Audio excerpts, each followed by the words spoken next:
আসসালামু আলাইকুম। এই যে দেখতে পাচ্ছেন আটা, আমি ছিঁড়া পিঠে করব। এই যে গরম পানি, আমি স্বাদ মতো নুনও দিয়ে দিয়েছি, এবার ঘুলে নিচ্ছি।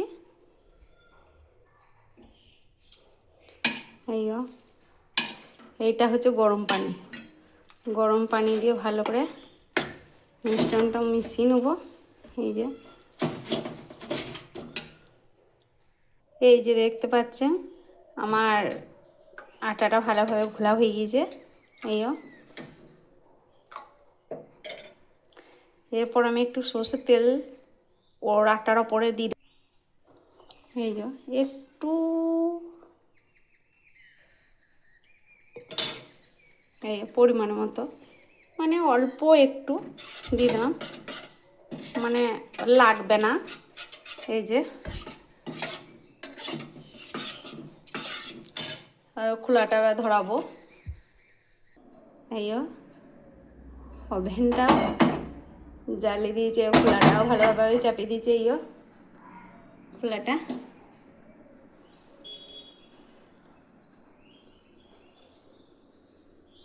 এই কড়াইটা ভালো করে গরম হয়ে গেলে তখন আমি ওই যে আটাটা ঘুলে রেখেছি একটু একটু করে দেবো। এই যে খোলাটা আমার,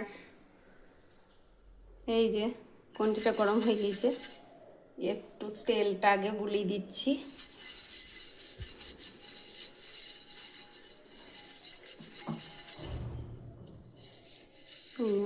ভালোভাবে বুলিয়ে দিলাম সুন্দর করে।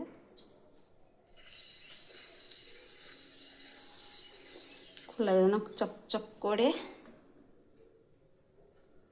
এই যে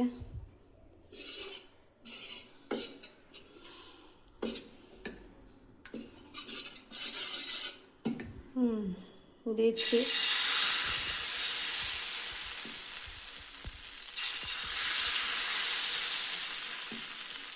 এইটা হচ্ছে চিড়া পিঠে,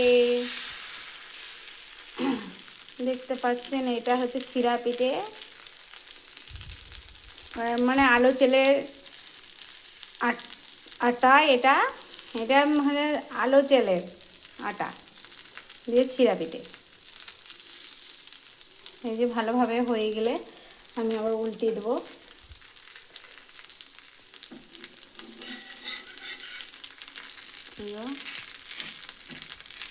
এই যে দেখতে পাচ্ছেন,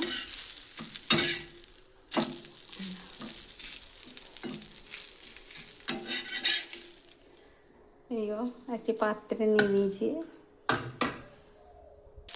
এই যে আবার একটু দিয়ে দিয়েছি, দেখতে পাচ্ছেন কত সুন্দর হয়েছে ছিঁড়া ছিঁড়া পিঠে।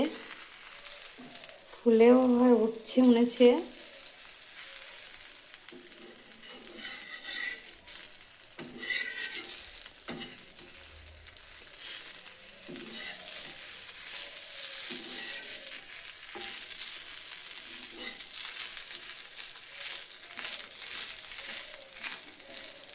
এই যে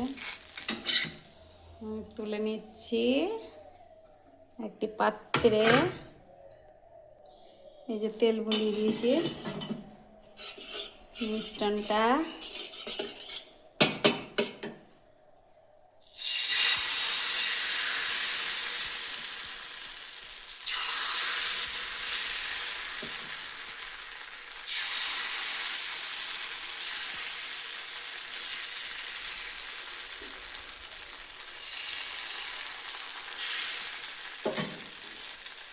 এই যে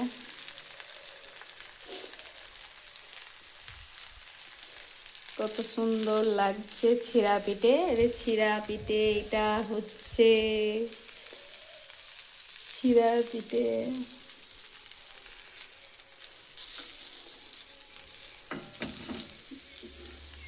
এরকম পিঠে কে কে খেয়েছেন কমেন্টে বলবেন।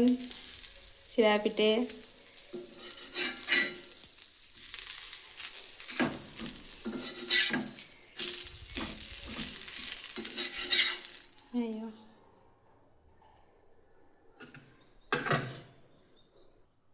এই যে দেখতে পাচ্ছেন আমার ছিঁড়া পিঠের রেসিপি হয়ে গিয়েছে। এই যে দুধ নিয়ে নিয়েছি বাটিতে, আর এইটা হচ্ছে খেজুর গুড়, এই যে নিয়ে নিয়েছি পাত্রে, দুটো পাত্রে একটি খেজুর গুড় আছে আর একটি দুধ আছে। যে এর সঙ্গে মানে ডুবিয়েও দিতে পারে, আবার কে এমনি শুকনোও খেতে পারে, যার যেমন ইচ্ছা।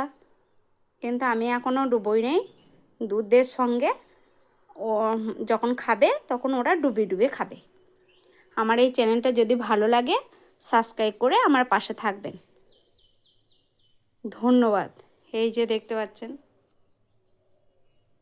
এইটা হচ্ছে দুধ, এইটা হচ্ছে খেজুর গুড়, আর এইটা ছিঁড়া পিঠে। এই যে ছিঁড়া পিঠে রেসিপি, এই যে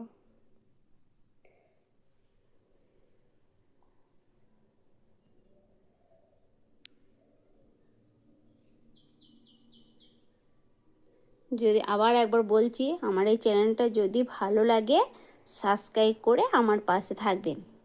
ধন্যবাদ। আমার এটা ছোট্ট চ্যানেল।